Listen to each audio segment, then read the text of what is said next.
Sachim, Daf, Yudalef, Amoudbet, bonjour. Alors on va rappeler quelques faits. Dans la Mishnah, nous avons vu, Marloquet entre les Chachamim et Rabbi Yehuda, à propos de Bdikat Chametz, quelqu'un qui n'aurait pas fait Bdikat Chametz à partir de Chatzot, Erev Pesach. Selon les Chachamim, il a qu'à faire encore et le brûler jusqu'à l'entrée de Yom Tov. Et selon Rabbi Yehuda, il ne doit plus faire. Il ne peut plus faire de peur que s'il en trouve, il en mange. Donc on a vu que Rabbi Yehuda, lui, il est Mahmir. Il dit, on fait une xéra. Maintenant, pour le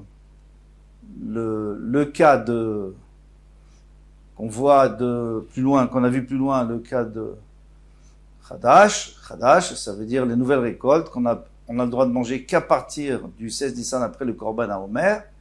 Eh bien, même avant, selon Rabbi Yehuda, on a le droit de le travailler, de préparer le blé, etc., les céréales, on a le droit de les moissonner, etc. Et quoi? On n'a pas peur qu'il en mange? Non. Parce que c'est une chose à laquelle on a l'habitude de faire attention. Le Chametz, on ne fait pas attention parce qu'on en mange toute l'année. Tandis qu'ici, on sait très bien que pour l'instant, jusqu'au 16 Nissan, c'est assourd. Donc il ne va pas en manger. Là, on peut commencer la Gemara. 3 lignes avant la fin. Chaque fois que une personne s'éloigne de la chose parce qu'elle sait que c'est assourd, Rabbi Yehuda lui fait pas l'exéra. Alors on va voir une braïta. Vatania bechor cher zudam. Il y a un bechor. Alors un bechor, on le donne au Kohen. Le Kohen, il a deux possibilités. Ou alors il n'y a pas de moum, il n'y a pas de défaut. Il approche au misbéach. Il doit l'approcher au Beit Hamikdash, lui faire la shrita, etc. Maintenant, il a un moum. S'il a un défaut, eh bien, il peut lui faire la shrita en dehors. Au cas, il a perdu sa kedusha. Alors, il y a un problème, c'est qu'on n'a pas le droit de faire ça. On n'a pas le droit de faire un moum. Maintenant, lui, il a trop de sang dans son corps. Il faut lui faire une saignée. De deux possibilités. Ou alors, il lui fait une saignée dans un endroit où il n'y aura pas de moum, par exemple n'importe où dans le corps. Ou alors, il veut lui faire à l'oreille, à la lèvre, et là, il pourrait y avoir un moum. Alors, il n'a pas le droit de le faire à la lèvre. Très bien. Qu'est-ce qu'il nous dit, Rabbi Yehuda? Un filou met, même s'il voit qu'à cause de ça, il est en train de mourir parce qu'il a trop de sang.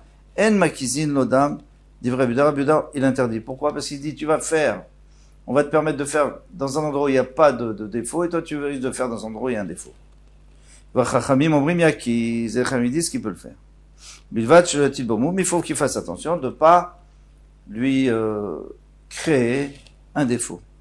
En tous les cas, qu'est-ce qu'on a vu? On a vu que Rabbi Yehuda, que généralement, ça le dérangeait pas pour le Chadash, et là, ça le dérange. Il dit, on n'a pas le droit de le faire. On fait une xéra. Donc, il y a une contradiction. La Gemara répond à Mitor Shadam Baoulal Mamono, tourne la page. Puisqu'un homme est paniqué, parce qu'il a peur de perdre son animal, on lui dit, Isharit le si tu lui permets de faire dans un endroit où il n'y a pas de moum, où il n'y aura pas de défaut, lui il est paniqué, il va faire n'importe où, il va lui faire un moum. Mais dans un cas où normal, non, on ne craint pas. Le Rabbanan, Kolsheken, les Rabbanan disent exactement le contraire. Les Chachamim, pourquoi ils permettent, bien que généralement ils ont peur qu'on fasse une erreur. Ici, pourquoi ils permettent? Ils disent Kolsheken, dis-le charité, si tu laisses pas clal du tout, Atelemivad, il va faire. Il va faire un moum.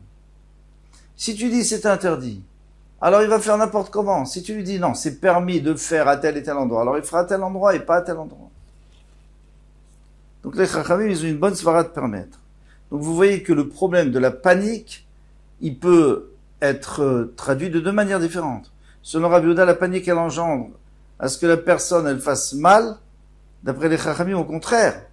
Si tu lui laisses pas, oui, elle va faire n'importe quoi. Mais si tu le laisses et tu lui indiques comment faire, alors il fera bien. Maintenant,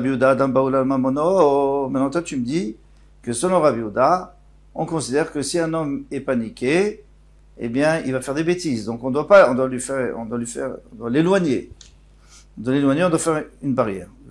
Pourtant, on a vu le contraire. Il y a une Mishnah qui dit Rabbi Yehuda Omer, un mekardin, il faut dire. Abéma, bien tov. On n'a pas le droit de brosser une béma qui est pleine de terre avec des terres sèches, ça la dérange énormément. On n'a pas le droit de la brosser avec une brosse en métal, avec des dents fines. Pourquoi? Parce qu'il risque de faire une blessure, et ça c'est un issour de la Torah. Avant de m'écarter, c'est fini. On a le droit d'utiliser une brosse avec des dents épaisses, donc ça fait pas sortir du sang. Et il y a des méfarchim qui disent qu'elle est en bois en plus, donc ça fait pas sortir de sang, et là on a le droit de le faire. Ah, vous allez me dire, mais Rabbi Yehuda, lui, il a peur, parce que si tu lui laisses faire avec une brosse à dents épaisses, il risque de faire, à dents grossières, il risque de faire avec une brosse à dents fine. Alors pourquoi on dit pas ça? Et pourtant ici, quelqu'un il est embêté parce que son animal souffre. Les Chachamim disaient exactement le contraire. Ici, ils s'en font la khumra, ils disent non, on n'a rien droit de faire, parce que si tu lui laisses, il risque de faire avec les dents fines en fer. Vetania, et on a enseigné dans la Braïta, Ezeo Kidour, Vezeo Kirsouf. Qu'est-ce qu'on appelle un Kidour?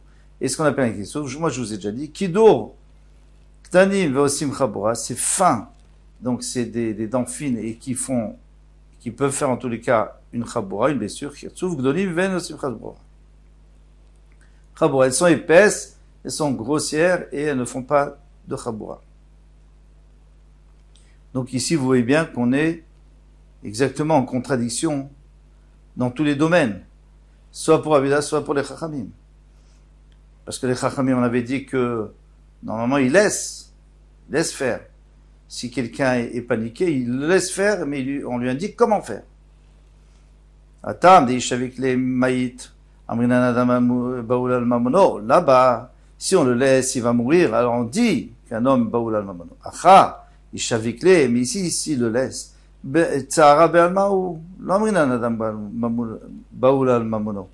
dit pas que l'homme est baoul sur son argent, que l'homme est paniqué, parce qu'ici, au pire, elle va souffrir un peu, et Motsé Shabbat, Motsé Yom Tov, on lui fera. On la brossera, mais elle va pas en mourir. Donc les deux ne tiennent plus. Soit Rabbi Yehuda qui disait que quand c'était quelqu'un est baoul, que quand quelqu'un est paniqué, il disait il faut faire une barrière, il faut tout lui interdire. Ici, il dira pas. Et les Chacham qui disaient, au contraire, il faut lui laisser. Mais ici, il dira qu'il faut pas le laisser. Pourquoi? Parce qu'il n'est pas suffisamment paniqué. Maintenant, il faut quand même voir la différence entre Rabbi Yehuda. Dans la Mishnah, qu'est-ce qu'il avait dit? Que pour le Chametz, on craint qu'il va le manger. Et ici, Kirtsouf, on craint pas. On craint pas que si on le laisse avec la grosse brosse, il va faire avec la fine brosse. Alors il répond, il dit lechem belechem mechlaf, kidour bekirtsouf lo mechlaf. Il dit lechem belechem mechlaf. C'est-à-dire que quelqu'un peut se tromper quand on lui dit cherche le pain. Lui va trouver du pain, mais en réalité le pain et la matzah ça se ressemble beaucoup. Donc il risque d'en manger. Tandis qu'ici, quelqu'un, on lui dit, tu sais, tu peux faire avec la grosse brosse, il va pas faire avec la fine brosse. Et les Chachamim, que eux, ils ont interdit, ici, là-bas, ils ont permis, là-bas, on avait dit pourquoi ils ont permis. C'est normal. Parce que là-bas, qu'est-ce que tu dis? Tu dis, va trouver le Chametz, il va le manger. Maintenant, il est en train de chercher. C'est pas pour le manger. Matnitin. Alors, nous savons que, selon la Torah, à partir de la Chatzot, donc la fin de la 6e heure, début de la 7e heure, il est interdit d'avoir du Chametz. Alors on commence la Mishnah. Rabbi Meir Omer, Ochlim Kol Chamesh. On mange pendant les 5 premières heures de la journée. Alors on va prendre un exemple simple pour mieux comprendre. Admettons que le matin se lève à 6 heures du matin, il se couche à 6 heures du soir, à 18 heures. Donc ça fait 12 heures. Donc Chatzot, la première heure c'est de 6 à 7. Deuxième heure de 7 à 8, 8 à 9, etc. Et de 11 à 12, c'est la 5e heure. C'est la 6e heure. Et la 7e heure commence à partir de midi. Alors, Rabbi Meir Ochlim Kol Chamesh. On peut manger tous les 5 premières heures de la journée, c'est-à-dire de 6 à 11. 11 heures, 11 heures, il faut s'arrêter de manger. Vesorfim bitrilat shesh. Et à 11 heures, on commence à brûler. Il faut pas traîner. Il y en a qui disent que on commence, mais on peut le faire aussi à 11h30, à midi moins le quart, pourvu que ça soit avant Chatzot. Il y en a qui veulent, il y a des farshim qui veulent dire que il faut le faire tout de suite, de peur, de peur qu'il en mange. Donc, il faut tout de suite s'en débarrasser. Rabbi Yehuda Omer, Rabbi Yehuda dit, ochlim kol arba. Rabbi Yehuda dit, non, les 4 premières heures, jusqu'à 10 heures du matin. Vetolim kol chamesh. Et après, on laisse en suspens de 10 à 11, la 5e heure. Mais on peut en profiter. Le vent, donner à un animal. Vesorfim betrilat shesh. Et on brûle, comme on avait dit, au début de la 6e heure. Ve'odamar Rabbi Yehuda. Et encore Rabbi Yehuda dit, shte chalot shel toda. Alors comment les gens faisaient pour savoir quand est la 5e, 6e heure? Comment ils savent? Il n'y a pas de montre. Shte chalot shel toda, psulot. Il y avait 2 chalot de toda. Le korban toda, c'est un korban qu'on donne en remerciement pour quelqu'un qui était malade ou qui était en danger, une femme qui a accouché. Et avec ce korban, il faut apporter des chalot. Maintenant, ces chalot, on doit les manger. On n'a pas le droit de les laisser devenir interdites, puisqu'après midi, elles vont être du chametz. Après Chatzot, on n'aura plus le droit de les manger. Donc, on ne pourrait pas mettre des chalot qui soient théorotes. Alors, on met des chalot qui sont déjà psulot. On verra plus loin comment ils sont psulot. De toute façon, on ne pourrait pas les manger. Munachot al galoy tztaba, on la met sur les strates qui étaient sur la montagne du Beth Amikdash, et comme ça, les gens de Yerushalayim pouvaient voir. Tant qu'elles étaient posées les 2 kolam ochlim, c'est-à-dire que on n'est pas encore à la fin de la 4e heure. Tout le monde peut manger. Nitla achat, on a enlevé une. Tonim lo ochlim velo sorfim. Donc ça s'appelle la 5e heure. Tout le monde sait que c'est la 5e heure, et on a le droit d'en profiter, mais on peut pas brûler. Nitlo, shnehem, si les 2 étaient enlevés, itrilu kolam sorfim, alors il fallait commencer à brûler parce que c'était le début de la 6e heure. Maintenant, quelle est la différence entre manger et profiter? Puisque d'après la Torah, de toutes les façons, jusqu'à Chatzot, on a le droit de manger et d'en profiter. Les Chachamim ont voulu avancer de peur qu'on se trompe, on comprend très bien. On peut se tromper d'1 heure, ou même de 2 heures, selon Rabbi Yehuda. Mais alors, d'après les Chachamim, on se trompe d'1 heure. Donc, à partir de la 5e heure, on mange plus, on profite plus, on brûle. À la fin de la 5e heure. Tandis que Rabbi Yehuda, lui, dit 4e heure. Pourquoi? Parce que la 4e heure lui dit, on peut se tromper 2 heures. Alors dans ce cas-là, pourquoi tu as le droit d'en profiter de la 5e, toute la 5e heure? Pourquoi tu as le droit d'en profiter? Alors, il y a une réponse, du tzlach, que c'est parce que, tout simplement, c'est beaucoup moins grave d'en profiter. Et comme la majorité des gens ne se trompent pas de 2 heures, donc, on peut compter dessus pour en profiter, mais pas pour en manger. Et le Pnei Yehoshua rajoute que c'est une grosse perte. Les Chachamim n'ont pas voulu insister sur une grosse perte. De pas en manger, ok, mais si on peut même plus en profiter, alors c'est une perte. Donc il nous a laissé encore 1 heure. De toute façon, il y aura toujours 1 heure de marche. Rabban Gamliel Omer, Chulin Echalim Kol Arba. Selon Rabban Gamliel, il dit que Chulin, on peut les manger. Chulin, c'est-à-dire tout ce qui n'est pas Kadosh, on peut les manger pendant les 4 heures, les 4 premières heures, comme Rabbi Yehuda. Ou Trouma Kol Chamesh. Mais la Trouma, on la mange encore 1 heure en plus. Pourquoi? Parce qu'il ne faut pas brûler de la Trouma si on n'est pas obligé. Vesorfin, Betrilat shesh, et on va brûler au début de la 6e heure. Gemara, Nanata, on a vu là-bas, Echad Omer Beshnaim, Bachodesh Vechad Omer Beshlosha. Alors, il y a 2 témoins qui viennent pour dire qu'il y a quelqu'un qui a tué et on doit il est Chayav Mita. Maintenant, ces témoins, on est obligé de les interroger à fond. Il y a 7 chakirot. Il faut leur poser 7 questions. Et s'ils ne savent pas répondre, on peut rien faire. Donc, on peut rien lui faire à cet homme-là. Il est pato, il est quitte. Et on les verra. Alors, Vechad Omer. Alors, là, je reprends. Echad omer b'shtayim bechodesh. Il y en a un qui vient et dit, vous savez, c'est le deuxième du mois de Nissan, par exemple, qu'il a tué. Echad omer b'shlosha. Et l'autre, il dit, c'est le 3. Alors, il y a quelqu'un qui se trompe. S'il y a quelqu'un qui se trompe, c'est fini. Il n'y a plus de témoignage. Et Doutan Kayemet, non, le témoignage est bon. Chez Zeyodabay, Voro, Shel Chodesh. Il y en a un qui savait que le mois dernier avait 30 jours.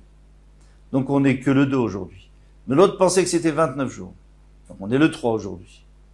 C'est lui qui s'est trompé. Alors vous allez me dire, pourquoi il peut se tromper, pourquoi il s'est trompé plus que l'autre? Peut-être parce qu'il a vu la nouvelle lune.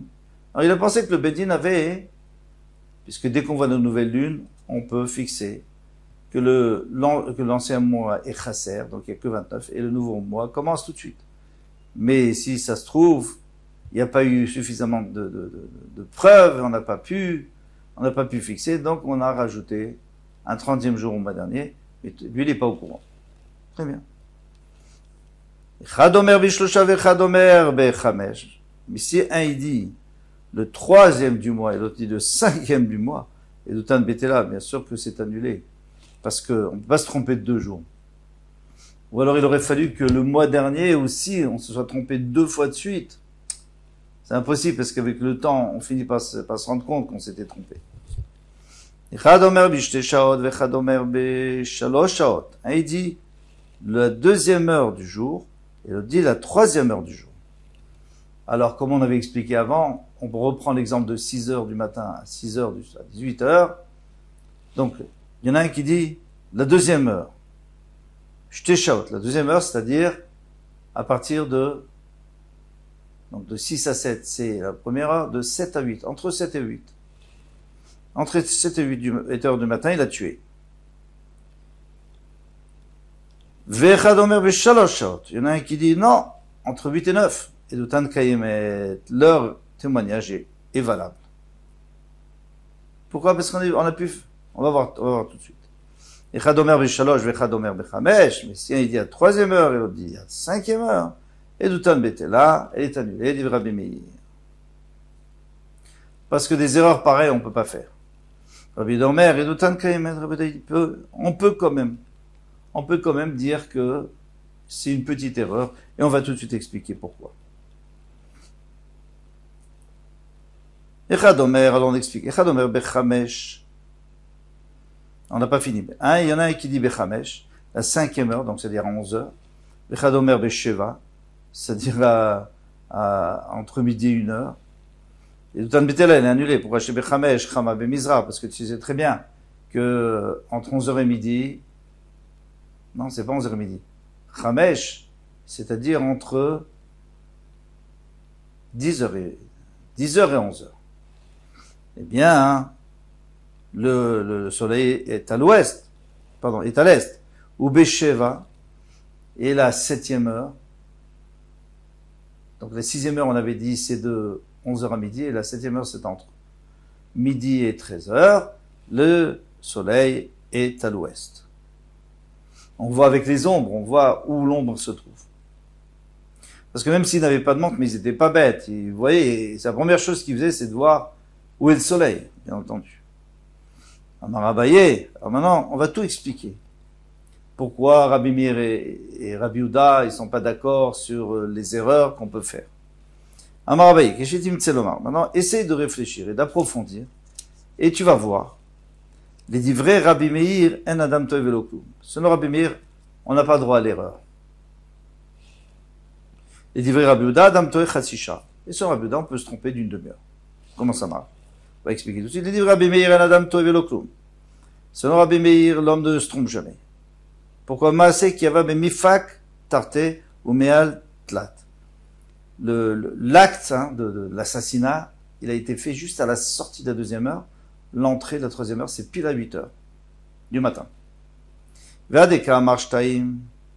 Et celui qui a dit la 2e heure, Besof Shtaim, il voulait dire à la fin de la 2e heure, c'est-à-dire 8 heures. 8 heures moins 1 seconde. Vadeka Mar Shalosh, Betrilat Shalosh, il voulait dire au début de la 3e heure. C'est-à-dire 8 heures et 1 minute, ou 8 heures 5.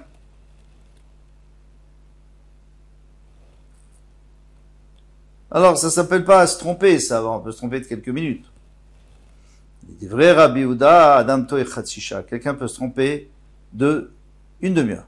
Masé qui avait Bepalga de Arba. Quand est-ce que c'était arrivé d'après Rabbi Yehuda? Rabbi Yehuda, qu'est-ce qu'il avait dit? Dans la Mishnah. Il a dit 3 et 5. Même s'il y en a un qui dit à 3e heure, l'autre est à 5e heure, c'est quand même bon.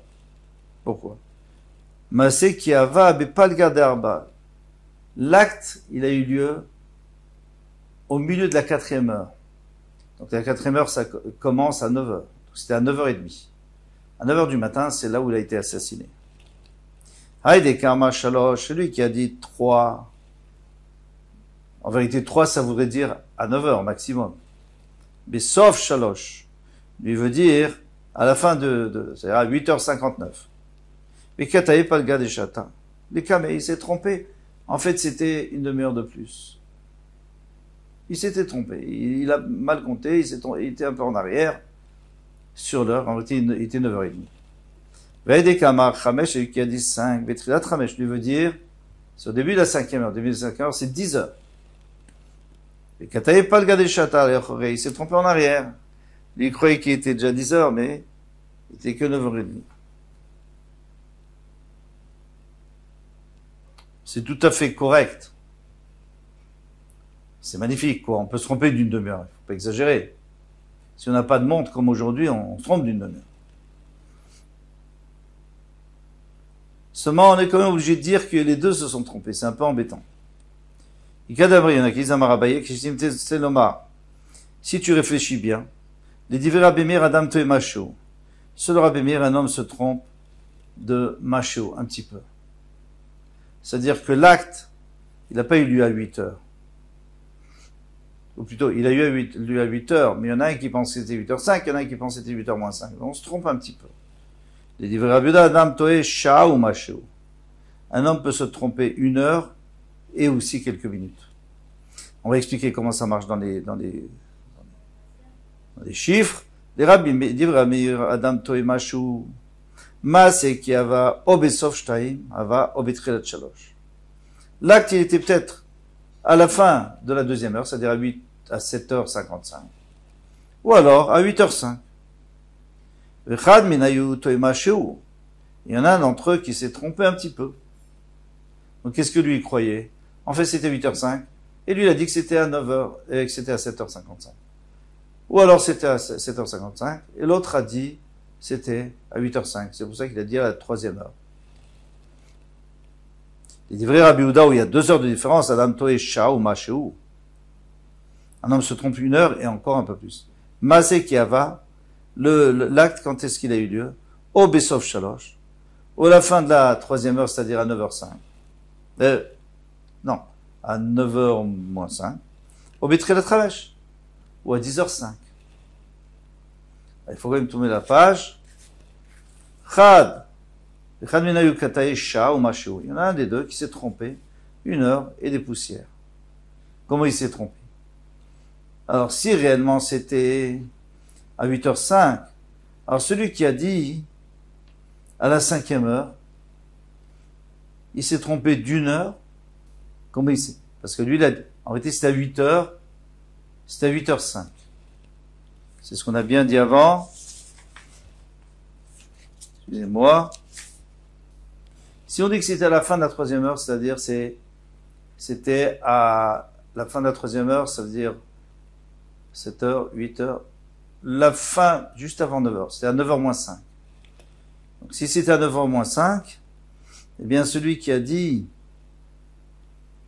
que c'était à la 5e heure, donc en fait il se trompe, parce que lui il dit que c'est à 11 heures. Donc d'1 heure, 5. 1 heure veut macho. Maintenant, c'est très possible que l'histoire se soit passée à 10h05.